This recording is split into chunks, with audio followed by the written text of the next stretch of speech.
Hello friends, welcome you all on Learn NEET IIT J with Babita. So friends, today we will start chemistry chapter 5 states of matter. So friends, wait for what? Let's start. तो chapter 5 chemistry states of matter. Matter क्या है?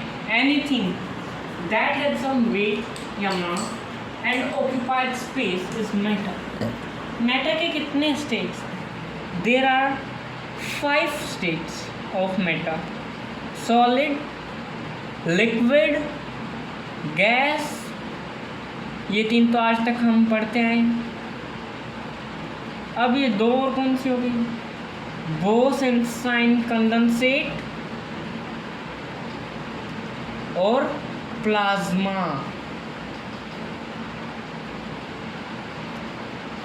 तो इस chapter में हमें gaseous के बारे में करना है.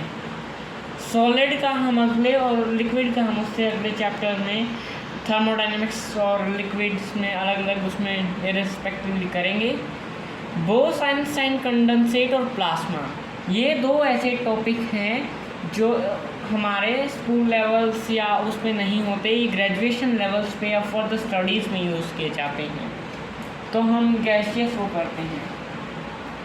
हमें सबसे पहले ये जानना चाहिए कि मैटर चेंज कैसे हो सकता है. मैटर को चेंज करने के लिए हमें 2 कंडीशन का होना ज़रूरी है: change in pressure and temperature.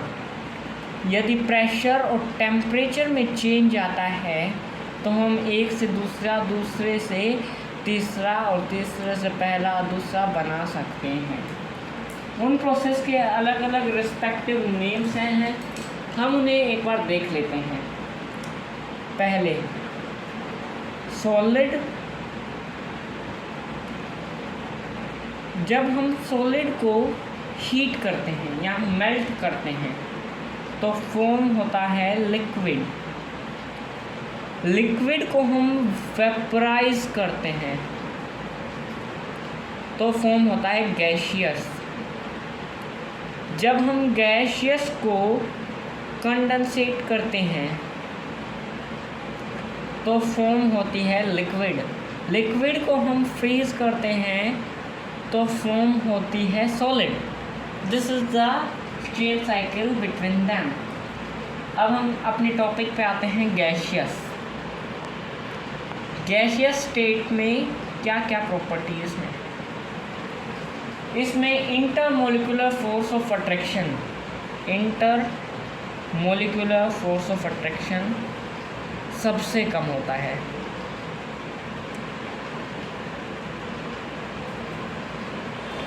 ये IMFA से भी रिप्रेजेंट किया जाता है.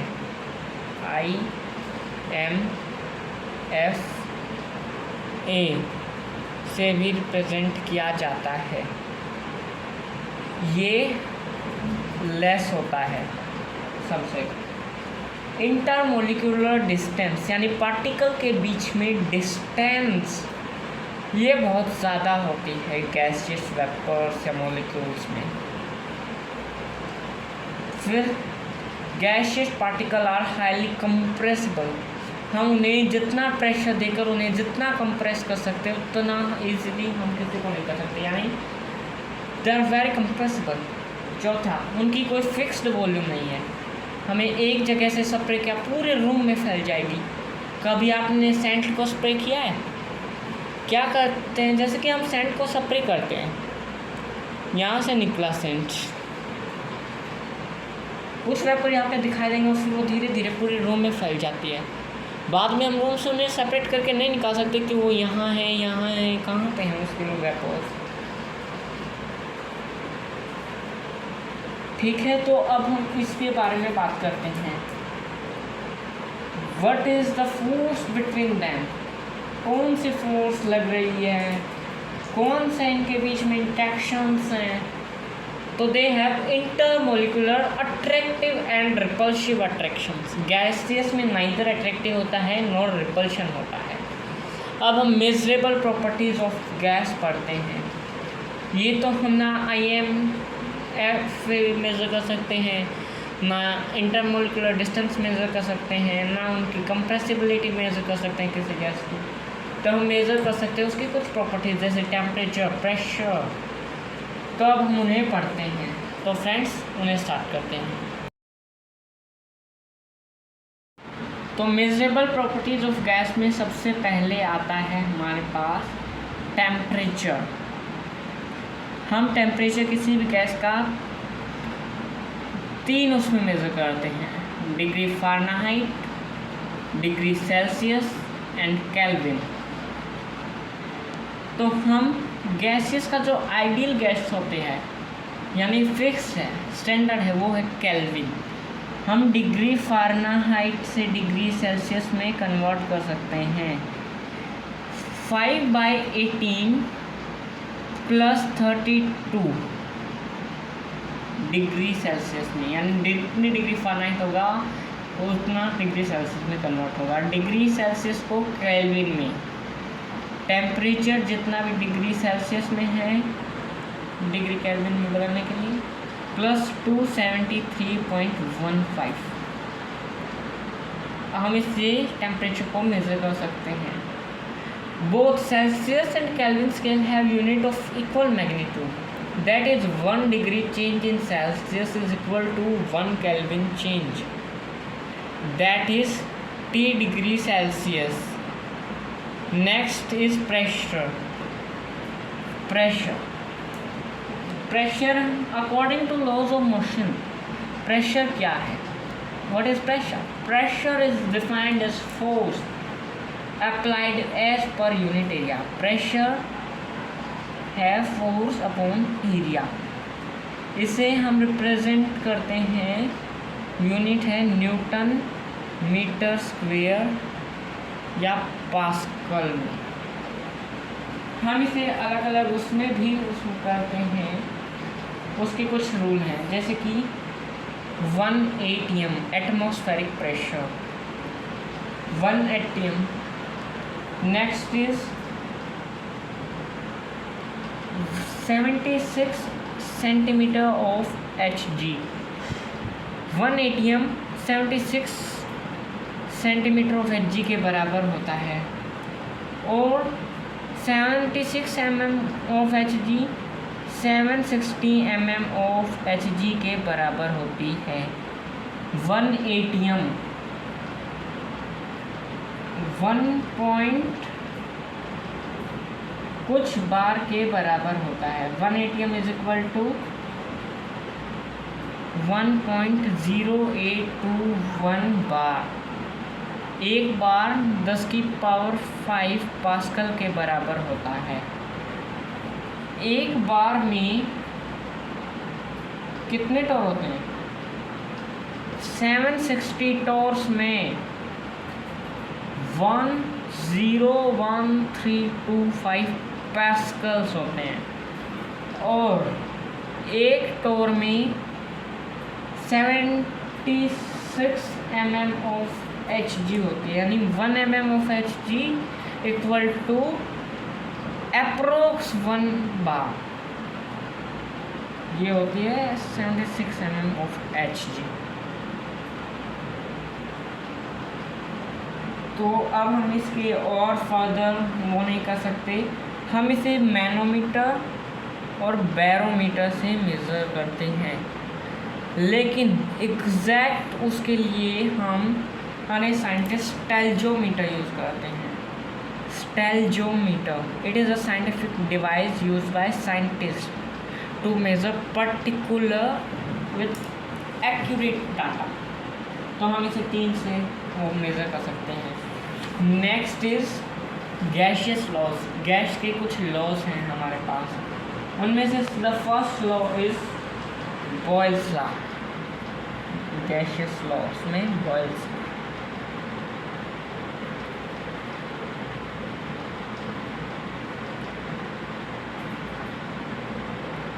अब एक साइंटिस्ट थे बॉयल, रॉबर्ट बॉयल, जिन्होंने 1920 में एक लॉ दी कि अगर टेम्परेचर कांस्टेंट कर दिया जाए, अमाउंट ऑफ गैस और प्रेशर को भी कांस्टेंट रखा जाए, तो फिक्स अमाउंट ऑफ गैस है वो उसकी वॉल्यूम के साथ वेरीज करती है। यानी if temperature, volume and pressure is constant, then P is directly in proportional to 1/V। यानी P है वो हो K by V के बराबर। K कोई भी गैसियस कांस्टेंट है, यानी PV equal to K। It is mathematical form. यानी P1 V1 equal to P2 V2 equal to K। यानी P1 by P2 equal to V1 by V2। This is the Charles law mathematical equation. अब हम पढ़ते हैं Charles law, boils law और उनकी gaseous equation. यही result हमारे पास Charles law में भी आता है और बॉयल्स लॉ में भी आता है, तो इसे चार्ल्स लॉ और बॉयल्स लॉ कहा जाते हैं। अब हम इसके बाद बॉयल्स लॉ करेंगे, उससे पहले हम बॉयल्स लॉ के ग्राफ कर लेते हैं। तो हमारे पास सबसे पहला गैस बॉयल्स लॉ का गैसियस ग्राफ है P वर्सेस V का। तो हम इसे स्टडी करते हैं। हमारे पास ये कोई दो एक्सिस हैं, इस पे हमने लिया V जो कि इंक्रीजिंग है और इस तरफ P प्रेशर इंक्रीजिंग है। तो ये दो टेम्परेचर पे हैं T1 T2। तो जो T1 होगा वो बड़ा होगा T2 से, यानी जितने ऊपर जाते जाएंगे प्रेशर में, हम किसी भी जगह यहाँ पे टेम्परेचर कांस्टेंट ले लिया दोनों पॉइंट्स। यहाँ पे वॉल्यूम सेम है लेकिन टेम्परेचर वेरी कर रहा है दोनों पॉइंट्स पे, प्रेशर वेरी कर रहा है। Okay, if we take log P versus log of the V का ग्राफ हम लेते हैं। तो हम इसे ड्रॉ करते हैं। इस तरफ हम लेते हैं log V सेम इंक्रीजिंग उसमें एंड log P ऊपर, तो इसका ग्राफ डिक्रीजिंग उसमें होगा। थर्ड ग्राफ है हमारे पास P वर्सेस 1/V का, ये स्ट्रेट लाइन ग्राफ होगा।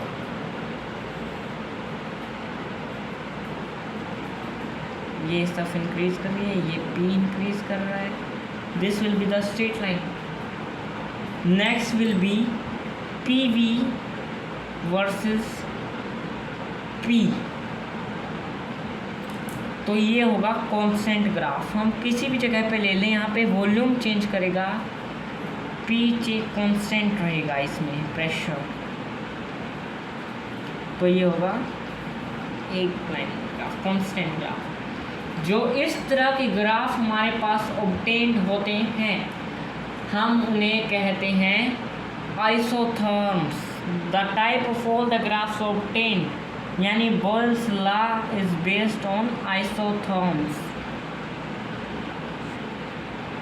Iso means same and therms between change in temperature and, देखो हमारे पास प्रेशर सब में चेंज हो रहा है एक्सेप्ट P वर्सेस P में वॉल्यूम चेंज हो रहा है प्रेशर के साथ, यानी प्रेशर बढ़ रहा है तो वॉल्यूम घट रहा है।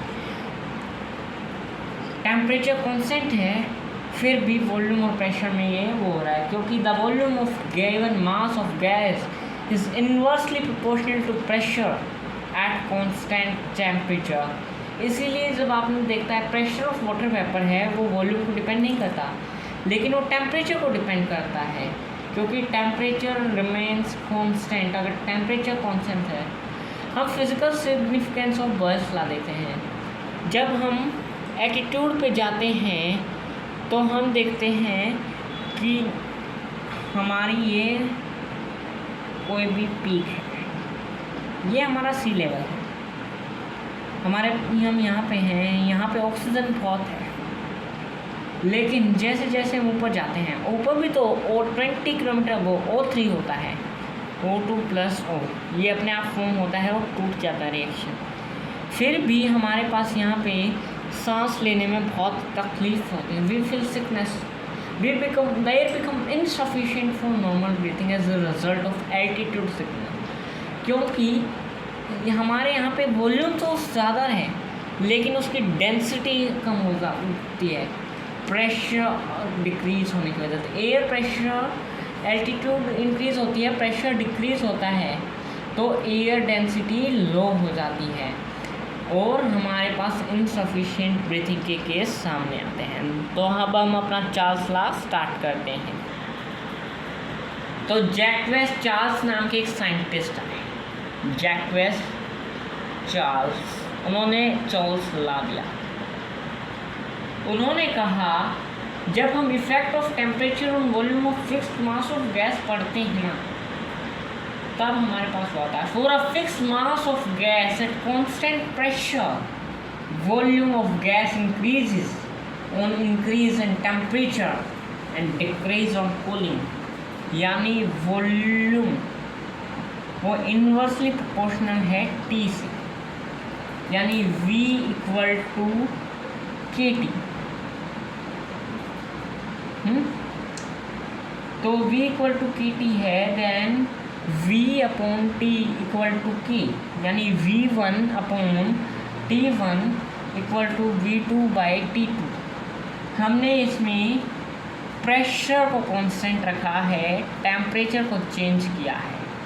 पिछली बार हमने सिमिलर किया था, हमने टेम्परेचर को कांस्टेंट रखा था, प्रेशर को क्या था, मैंने कहा था वही है बोयल्स लॉ और चार्ल्स लॉ। देखो P1 upon P2 equal to V1 upon V2, ये लो आया था, यानी V1 upon T1 equal to V2 upon T2। Similar result, हमारे वहाँ पे प्रेशर कांस्टेंट था, यहाँ पे टेम्परेचर कांस्टेंट है। आ गए समझ में? हम इसको और फर्दर रिप्रेजेंट करते हैं।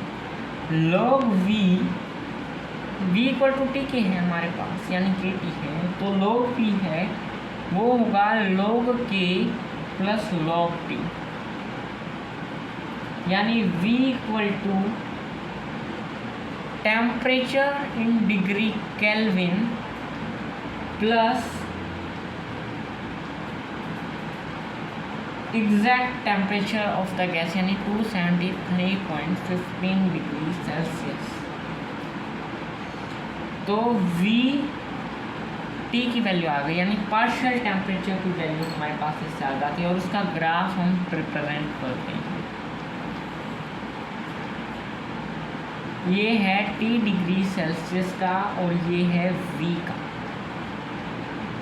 तो हमारे पास ये ग्राफ कुछ ऐसे जाता है स्ट्रेट लाइन में, ये होता है स्लोप K पे, ये 0 डिग्री वाली एक्सिस को फर्दर कहीं पे जाके छुएगा, जब ये छुएगा वहाँ पे टेम्परेचर होगा -273.15 डिग्री सेल्सियस, यानी 0 केल्विन, यानी एब्सोल्यूट टेम्परेचर। इससे नीचे हम जा ही नहीं सकते। This is the absolute temperature, ये फिजिकली एक्वायर नहीं किया जा सकता। इससे पहले दुनिया का हर कंपाउंड, हर गैस फ्रीज हो जाती है, हर लिक्विड फ्रीज हो जाता है। This is the unachievable temperature. Okay, तो at -273.15 degree Celsius volume of gas becomes 0, but this is not possible as gas liquefies or solidifies before reaching to this temperature. For each degree rise in temperature, volume change by fraction of 1/270 by its volume, यानी V naught T equal to V naught plus V naught by 273 into T, ये temperature है, यानी V T equal to V naught into 273 plus temperature by 273, यानी V T by V naught equal to T degree Celsius upon T naught, यानी 273, यानी V equal to KT यानी same result आ रहा है जो हमने ऊपर प्रूव किया था V इक्वल टू T, यानी V1/T1 equal to V2/T2, similar rules. अब हम थर्ड लॉ पढ़ते हैं, गे-लोसैक्स लॉ। उससे पहले हम एक इसका रियल लाइफ एग्जांपल देखें। What is the significance of this? जब हम हॉट एयर बलून में हवा भरते हैं, हॉट एयर बलून बेस है वो चार्ल्स लॉ टेक्नोलॉजी पे बेस्ड है। जब हम इंक्रीज इन टेम्परेचर करते हैं तो एयर एक्सपेंड करती है, डेंसिटी ऑफ एयर इंक्रीजेस और उसकी वॉल्यूम डिक्रीज कर जाती है। डेंसिटी इंक्रीज, वॉल्यूम डिक्रीज, और गर्म हवा का गुब्बारा ऊपर चला जाता है। This is the rise up of meteorological operation के लिए हम इसको राइज करते हैं। अब थर्ड लॉ है, that is Avogadro law and Gay-Lussac's law. Third law is Gay-Lussac's law. What is Gay-Lussac's law? ये स्टेट करता है at constant volume the pressure of fixed mass of gas is directly proportional to Kelvin temperature, यानी P is directly proportional to temperature that is in Kelvin, यानी P is equal to K gas constant T, यानी P1/T1 equal to P2/T2। हम इन्हें आइसोचॉर्स बोलते हैं, आइसोचॉर्स। अब हमें इसके ग्राफ्स बना लेते हैं। टेम्परेचर इस तरह से केल्विन में होगा टेम्परेचर हमेशा, और प्रेशर तो यहाँ से 0 डिग्री से आ रहे हैं, कहीं इससे आगे डैश डैश। ये है V1, ये है V2, तो जो V2 होगी वो V1 से बड़ी होगी। PT रिलेशन है ये। अब हम इसकी फिजिकल रिलेशनशिप पढ़ते हैं। What is the physical relationship या सिग्निफिकेंस? हम देखते हैं कई बार हम गर्मियों में राइड के लिए जाते हैं, तो हम सबसे पहले अपनी गाड़ी के टायर्स की हवा चेक करवाते हैं, और हम उसे जो नॉर्मल हवा होती है उससे थोड़ी कम करवाते हैं, क्योंकि फ्रिक्शन और रोड की वजह से प्रेशर हम उसमें थोड़ा कम करवा देते हैं, क्योंकि टेम्परेचर बढ़ते ही वॉल्यूम बढ़ता है। हमने देखा टेम्परेचर बढ़ रहा था, वॉल्यूम बढ़ रहा है, यानी प्रेशर ज़्यादा होगा और टायर इन्फ्लेट होके ब्रस्ट हो जाएंगे। इसलिए कहा जाता है कि गर्मियों में गाड़ी थोड़ी ध्यान से चलानी चाहिए। It is seen that pressure of inflated tires of automobiles is constant, but it in summers on what sunny day, the temperature is high and pressure inside the tire increase and they may burst. वहीं cold morning होती है, उसमें temperature low होता है और pressure inside the tyre decrease. तो हम देखते हैं कई बार हम गाड़ी को खड़ी करके जाते हैं, पहिया गोल होता है भाई, लेकिन हम सुबह आके देखते हैं बाहर खड़ी थी गाड़ी, पहिया कुछ ऐसे हो गया, यानी नीचे से कुछ फ्लैट फ्लैट सा हो गया, ऐसे सा। ये क्यों होता है? क्योंकि हवा की डेंसिटी ज़्यादा होती है, वॉल्यूम कम हो जाती है, टेम्परेचर गिरा, प्रेशर गिर गया, टेम्परेचर बढ़ा, प्रेशर बढ़ गया। Remember this. Fourth law is Avogadro law. Avogadro law क्या स्टेट करते हैं भाई? इट स्टेट्स दैट अगर हमने टेम्परेचर और प्रेशर को कांस्टेंट रखा तो वॉल्यूम ऑफ गैस और मास ऑफ गैस दोनों डायरेक्टली प्रोपोर्शनल होंगे, यानी V is directly proportional to number of moles at constant temperature and pressure, यानी V इक्वल टू Kn। के कोई इन्वर्सली गैस कांस्टेंट है, यानी V1/V2 equal to N1 number of moles of gas 1 and number of moles gas 2, यानी equal volume of all gas same temperature और pressure पे equal number of molecule create करेंगे, यानी V equal to Kn, यानी V क्या होता है हमारे पास, हम n पढ़ते हैं. What is n? n is W/m.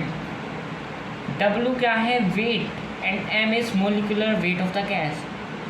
K equal to W/m. तो यानी अब हमारे पास m आता है. m equal to KD. D है डेंसिटी, यानी m is directly proportional to density. एक उससे दो निकल के आते हैं. ओके फ्रेंड्स, तो अब हम बॉयल्स लॉ, चार्ल्स लॉ और एवोगैड्रो लॉ, तीनों लॉ को ऐड करा गया. साइंटिस्ट ने देखा भाई एक में टेम्परेचर वो हो रहा है, एक में प्रेशर वो हो रहा है, एक में मोल्स वो हो रहे हैं, क्या चक्कर है, उन तीनों को ऐड कर दिया. And we get the ideal gas equation. तो अब हम आइडियल गैस इक्वेशन पढ़ते हैं. Ideal gas equation what is it? हमें बताया था आपको Boyle's law plus Charles law plus Avogadro's law, इन सब के लॉज को मिलाया गया और आइडियल गैस इक्वेशन की गई. क्या कहते थे इन सब के law? V is directly proportional to L, Avogadro law. V is directly proportional to 1/P, Boyle's law. और V is directly proportional to T, Charles law. तो V is directly proportional to NT/P, यानी PV is directly proportional to NT, यानी PV equal to nRT.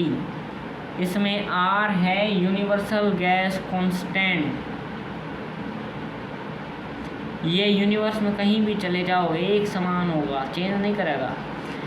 हाँ, हमारे पास ATM pressure ये change कर जाएंगे, लेकिन R गैस कांस्टेंट कभी चेंज नहीं करेगा.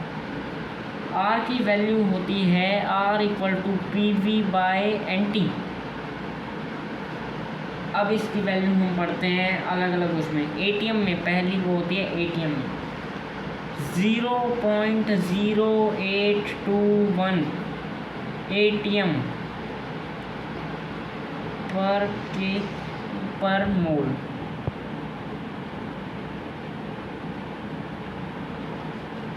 इंटू एटीएम लीटर पर के पर मोल.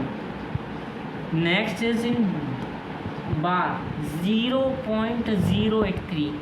अप्रोक्स दोनों सेम होती हैं, तो हम अप्रोक्स में एटीएम बार दोनों यूज़ करते हैं. लेकिन अगर साइंटिफिकली क्वेश्चन आता है तो हमें इनकी एग्जैक्ट वैल्यू लेनी होगी. अप्रोक्स वैल्यू से अप्रोक्स आंसर निकलेगा, और कई बार कंफ्यूजिंग के लिए बिल्कुल अप्रोक्स आंसर दे दिए जाते हैं. जे एडवांस ने पिछले साल भी ये चालाकी की है.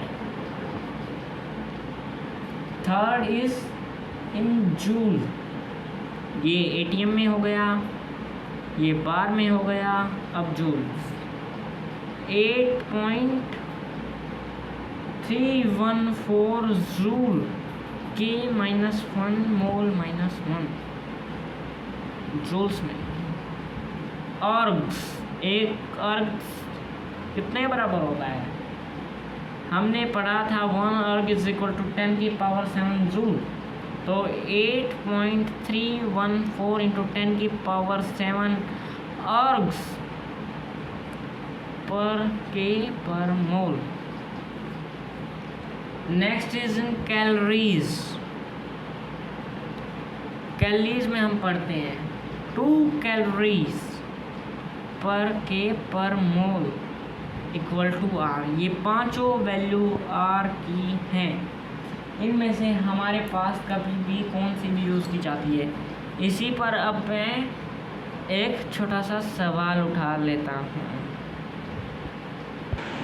तो क्वेश्चन है find volume of gas 16 gram of CO2 जो कि आइडियल गैस है at 25 degree Celsius and 420 mm of gas. तो हमने बताया था केल्विन में होगा जो भी हमारा हिसाब किताब होगा भाई, तो इसे केल्विन में बदलते हैं. 25 degree Celsius equal to 25 + 273 kelvin, यानी 298 अप्रोक्स 273 होता है। हम 273.15 एक्चुअल होता है, अप्रोक्स में लेते हैं इसे, कैलकुलेशन पे ज़्यादा फर्क नहीं होता, यानी 298 केल्विन हमारे पास आ गया। अब 16 ग्राम CO2 का वेट कितना होता है मोलिकुलर ऑक्सीजन का 16 दूनी 32 और कार्बन का 12 यानी 44। तो 16/44 इंटू में 298 केल्विन इंटू में प्रेशर कितना है 420 mm था ये, तो डिवाइड में जाएगा यानी 420 डिवाइड में 420/760 mm ऑफ Hg जाएगा, याद रखना। और 0.0821 यानी हमें किस में निकालना है ATM में। तो अब हम इसे कैंसिल आउट करते हैं, 420 ऊपर जाएगा यानी 444 नीचे जाएगा और हमारे पास आता है ये 16.07 ग्राम क्यूब। हम इसे फर्दर कन्वर्ट कर लेंगे यानी 16.7 ग्राम क्यूब आता है हमारे पास। यूनिट कन्वर्जन हम आगे सीखेंगे। 1 ml में 1 dm क्यूब होता है और 1000 सेंटीमीटर क्यूब में 1 लीटर होता है, यानी ग्राम क्यूब में हमारा ऑप्शन आ रहा है। यानी 16.0 gram is the amount of gas required at 25। 16 ग्राम है, कोई भी 25 डिग्री सेल्सियस पे है तो 420 mm पे है तो वो कितनी है, तो हमने उसे कैलकुलेट कर दिया। Next is absolute density. Absolute density क्या बोला आ गई भाई, अभी देखेंगे इसे भी, इसका भी इलाज जरूर है। हमने पढ़ा आइडियल गैस इक्वेशन में PV = nRT। अब N क्या होता है, PV = W/mRT, यानी PM को उधर ले जाते हैं =W/VRT, यानी PM/RT डेंसिटी। आ गई भाई हमारे पास अपनी डेंसिटी निकल के। अब हम कुछ यूनिट कन्वर्शंस लिख लेते हैं। हमने बताया था 1 ml = 1 centimetre cube, 1 litre = 1000 ml और 1000 ml = 1000 सेंटीमीटर क्यूब = 1000 cc और 1000 cc होता है 1 dm cube = 10⁻³ metre cube. This is the all relationship between it. अब हमारे पास डेंसिटी का एक छोटा सा क्वेश्चन आ गया। Find density of CH4 at 25 degree Celsius and 10 ATM। हमें ये फाइंड करनी है। तो टेम्परेचर कितना है 25 डिग्री, हमने कन्वर्ट किया था केल्विन में ही, याद है 298 केल्विन। D = PM/RT ऊपर फॉर्मूला प्रूव किया है। तो D = प्रेशर कितना है 10 ATM। M CH4 का कितना होता है 16, कार्बन का 12 और 4 हाइड्रोजन, 12 और 4 16। R 0.0821 और T टेम्परेचर 298। फर्दर कन्वर्जन करते हैं 160 इंटू हमारे ये ऊपर ले जाते हैं 0.0821 के डेसिमल प्लेस हटाने के बाद 298 डेसिमल प्लेस ऊपर गए, 1 2 3 4 0 ऊपर मल्टीप्लाई में 298 से कैंसिल आउट होंगे और फिर बनेगा 6.5497 ग्राम पर लीटर। अप्रोक्स आ रहा है तो हम इसे यहीं से वो भी कर सकते हैं, यानी 6.6 ग्राम पर लीटर इसकी डेंसिटी होगी। तो फ्रेंड्स, इसी के साथ हम अपनी केमिस्ट्री का पहला पार्ट क्लोज करते हैं।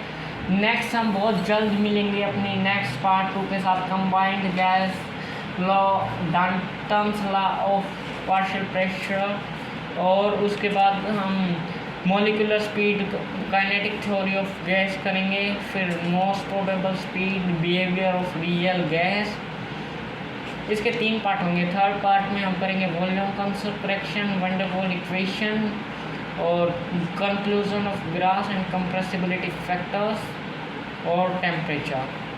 उसके बाद गैस एनालिसिस और eudiometry, viscosity, surface tension, vapour pressure और फ्लूइडिटी, और उसके बाद ये चैप्टर ख़त्म। तो तब तक के लिए बाय बाय।